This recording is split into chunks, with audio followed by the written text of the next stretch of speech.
Students, आज हम start करने वाले हैं साइंस 1 का 5th chapter is the acid base and salt. ठीक है, इसका 8th स्टैंडर्ड में भी आप बेसिक कुछ सीख चुके हो। इसी से रिगार्डिंग एक नेक्स्ट ये है, आप जानते हो कि एसिड और बेस काफ़ी सारे कुछ चीज़ें हम हमारे डेली लाइफ में बहुत सारी चीज़ें ऐसी होती है जो हमें खट्टी लगती है ना। जैसे ऑरेंज है, जैसे वोटकन से लेमन है, तो ये सब चीज़ें किस में बिलोंग करेगी? ये करेगी एसिड्स में। तो हम बोल सकते हैं कि फूड स्टफ में कुछ चीज़ें ऐसी होती है जो खट्टी होती है, कुछ चीज़ें ऐसी होती है जो कड़वी भी होती है ना। तो नया कड़वी मतलब एसिड का जो टेस्ट है वो इसी तरह से खट्टा रहेगा, शुगर टेस्ट जिसे हम कहेंगे। वेरएज बिटर का टेस्ट जो है वो टेस्ट रहेगा, मतलब बेसिस का जो टेस्ट है वो बिटर रहेगा। NaOH, CaOH2 ये सभी एग्जाम्पल बिटर के हो, बेस के हो सकते हैं। या फिर आप लोग जो इनो वगैरह भी खाते हैं वो भी एक बेस का ही एग्जाम्पल है स्टूडेंट्स। ठीक है, तो एसिड्स में बेसिक जो है वो H+ आयंस होते हैं और बेस में जो है वो OH आयंस से होते हैं। एसिड और बेस केवल अगर हम टेस्ट से बात करें तो ये हमारे लिए डेंजरस भी रहेगा, क्योंकि वो हार्मफुल भी होते हैं और उस समय कई बार लिटमस पेपर का इस्तेमाल किया जाता है ना। लीचेन नाम के एक प्लांट से ये पेपर को बनाया जाता है, लिटमस पेपर, है ना। अगर ब्लू लिटमस पेपर अगर उस सॉल्यूशन में रीड हो जाता है तो वो एसिडिक सॉल्यूशन रहेगा। वेरएज अगर रेड लिटमस पेपर ब्लू हो जाता है तो उस समय वो जो सॉल्यूशन है वो बेसिक सॉल्यूशंस है। ठीक है, इसके अगर एग्जांपल की बात मैं करूँ तो HCl, सल्फ्यूरिक एसिड, है ना, ये सब एग्जांपल्स जो है वो एसिड के हैं। Whereas sodium hydroxide NaOH, calcium hydroxide, ये सब बेस के एग्जांपल्स हैं। तो ये तो बेसिक नॉलेज जो है हम लोगों ने सीख चुके हैं इसके प्रीवियस स्टैंडर्ड में, है ना। तो इस बार हम और भी ज़्यादा सीखेंगे रिगार्डिंग एसिड, बेस और सॉल्ट्स के बारे में। ठीक है ना स्टूडेंट्स। तो उसमें सबसे पहले आप देखोगे एक चार्ट्स आपको दिया हुआ है और वो चार्ट्स के थ्रू हम काफ़ी एक्टिविटी समझ लीजिए जिसके थ्रू हम कुछ चीज़ें सीखने वाले हैं।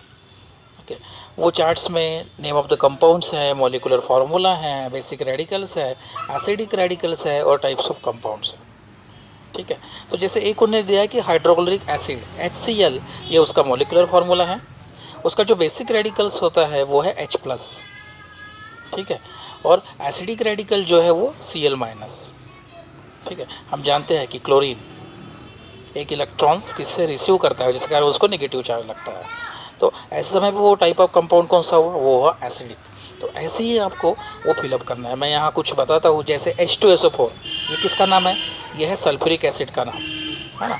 यहाँ भी बेसिक रेडिकल्स क्या रहेगा? H+ और एसिडिक रेडिकल क्या रहेगा? SO4 2-। बराबर है ना। हम प्रीवियस चैप्टर में सीख चुके हो कि कैसे मॉलिकुलर फार्मूला निकालते हैं, है ना, कैसे वैलेंसी निकालते हैं और कैसे उसको मल्टीप्लाई करते हैं। तो और ये क्या रहेगा? It's acid. अगर हम और एक एग्जांपल लेंगे, जैसे अब ये NaOH, ये क्या है? Sodium hydroxide. यहाँ क्या हो रहा? Na, बराबर है, जो कि सोडियम है, और यहाँ OH- है। तो यहाँ बेसिक रेडिकल कौन सा हुआ? Na, और एसिडिक रेडिकल्स क्या हुआ? OH-। Na+ भी बोल सकते हैं हम लोग, क्योंकि वो एक इलेक्ट्रॉन्स किसी को देगा। तो ये क्या हुआ? बेस हुआ। और एक अगर एग्जांपल लेंगे हम, जैसे CaOH2, क्या बोलोगे इसे? Calcium hydroxide. ये होगा Ca2+, basic radical. Acidic radical जो है वो OH- होगा और जो कि बेस रहेगा। अगर हम NaCl, जिसे हम कॉमन लैंग्वेज में सॉल्ट, नमक जिसे बोलते हैं, उसका जो मॉलिकुलर, उस कंपाउंड का नाम जो है वो है सोडियम क्लोराइड, बराबर है। और ये सोडियम क्लोराइड में अगर हम रेडिकल्स को क्लासीफाई करें तो बेसिक रेडिकल Na+ और एसिडिक रेडिकल Cl-। तो ये जो क्या है? ये है सॉल्ट। इसी को ही न्यूट्रल भी कहा जाता है। ठीक है, तो ऐसे ही आप और कोशिश कीजिए। जैसे और एक बता देता हूँ मैं कि CaCl2, ये है कैल्शियम क्लोराइड, Ca2+ ये है बेसिक रेडिकल, Cl- ये है एसिडिक रेडिकल और ये है सॉल्ट। तो ये टेबल से एक चीज़ हम बोल सकते हैं कि जिसमें भी जो कंपाउंड में बेसिक रेडिकल H+ है वो होता है एसिड, और जो कंपाउंड में OH एसिड रेडिकल है, एसिडिक रेडिकल अगर OH है तो वो होता है बेस। समझ रहे हो? H+ अगर एसिड बेसिक रेडिकल है तो एसिड, और एसिडिक रेडिकल अगर OH- है तो वो होगा बेस।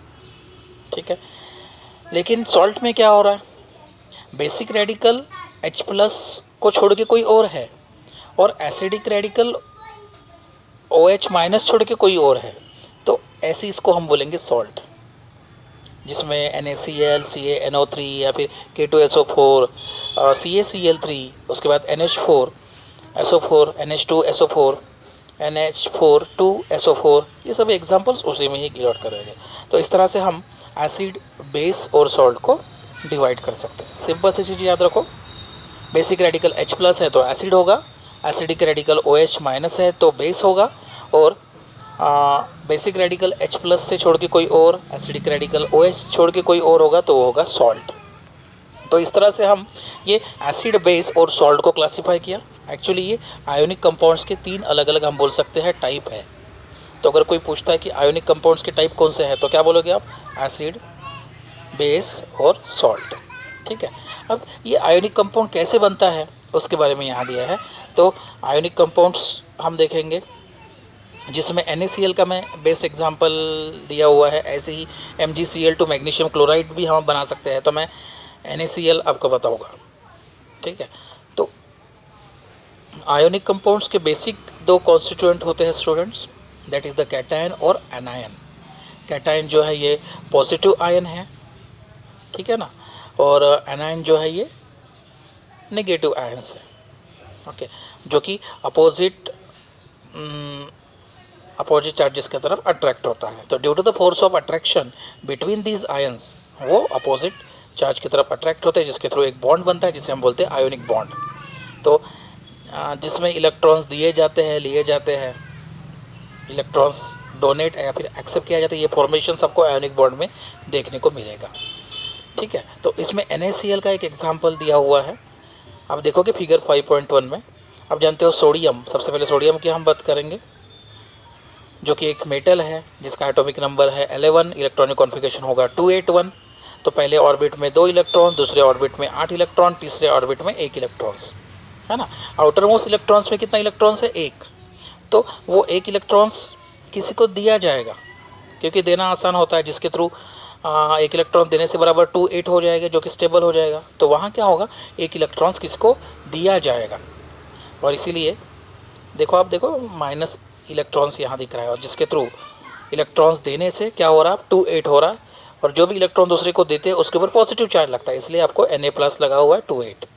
अगर हम क्लोरीन की बात करें तो उसका atomic number 17, that means electronic configuration 287, पहले ऑर्बिट में 2, दूसरे ऑर्बिट में 8, तीसरे ऑर्बिट में 7, मतलब वैलेंस शेल में कितने इलेक्ट्रॉन है, 7। तो वहाँ क्या होगा, उनको एक इलेक्ट्रॉन चाहिए, तो इलेक्ट्रॉन किससे वो रिसीव करेगा, लेगा, और इसीलिए फिर आपका फाइनल क्या होगा, क्लोरीन का 288 हो जाएगा। उसने किससे इलेक्ट्रॉन्स लिया, इसलिए उसको नेगेटिव चार्ज लगेगा, है ना। दूसरी ये फिगर, तो ये जो है सोडियम ने क्या किया, 1 इलेक्ट्रॉन्स दिया, क्लोरीन ने 1 इलेक्ट्रॉन्स लिया, और जिसके थ्रू इनका NaCl ये आयोनिक बॉन्ड बना, है ना।